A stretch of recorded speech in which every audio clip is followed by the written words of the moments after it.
Lionel, what is the first trait of social and diversity awareness? The first trait is respecting others' backgrounds and beliefs. It's just part of us learning more about one another and learning how to mutually benefit one another while we're here on this earth. Absolutely. So when you are communicating and engaging with others, does this mean that you shouldn't be sharing your experiences that differ from the group?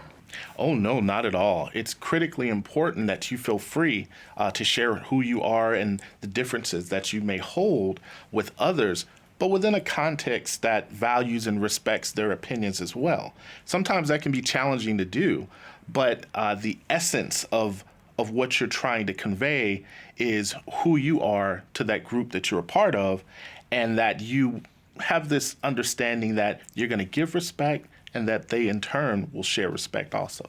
And why is it so important to share that, to share some of those differences? Well, I think at its core, you being able to convey a full picture of who you are connects with our own sense of identity, as well as just being able to share your message within a context of, let's say, a team. Every environment that we're in, whether it's educational or the workplace, the idea should be that we're working to share part of who we are so that people understand the way that we see the world, so that we could mutually benefit one another as we attempt to reach the goals that our company set for us, or the goals that we might have through our tutoring session even. For me to be able to work with you because we've been assigned a project. These are all critical types of activities that require respecting the other individual's beliefs if you're to reach the outcome ultimately that you hope to reach. And Chelly, you've had some great experience working with an organization in which there was a lot of diversity.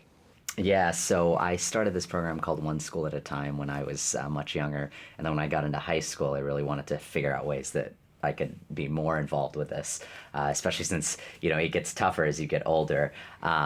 So what I would do in high school is I would volunteer by doing youth soccer coaching, so anywhere from 3-year-olds to 7-year-olds, both boys and girls, and I was able to coach multiple teams and, figure out some way to do my homework, of course, because that's very important.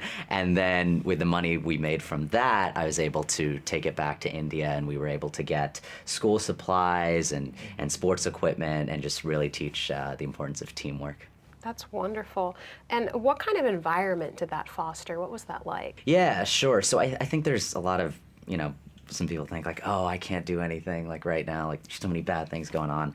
And it was really important and eye-opening because we brought all these kids together who didn't necessarily speak the same language, both boys and girls from different backgrounds, and just showed them the value and the importance of all being one and uniting around a common goal. And we were all able to learn through each other. And like at the very end of practice, I would give them the ball and I'd say, all right, guys, let's see who can, guys and girls, let's see who can hit me the hardest. And then, they'd all stand around and they'd just start like hitting me. So just little fun things like that we were all really able to bond over. So. But Shelley's ability to model respect for the students that he was working with, I'm sure that carried over into the lessons that he was teaching through soccer and allowed the students to really engage one another and feel sort of at home and to the extent that there was this community almost.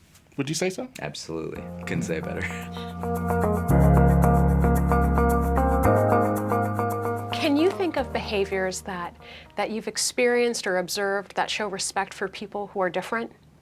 Make a list of some of those behaviors and then think about why engaging in them makes others feel respected. Knowing what behaviors to strive for will help you be more sensitive in the future. Remember that these kinds of discussions can bring up sensitive topics, so when sharing your responses with the group afterwards, please use it as an opportunity to show the respect we just covered.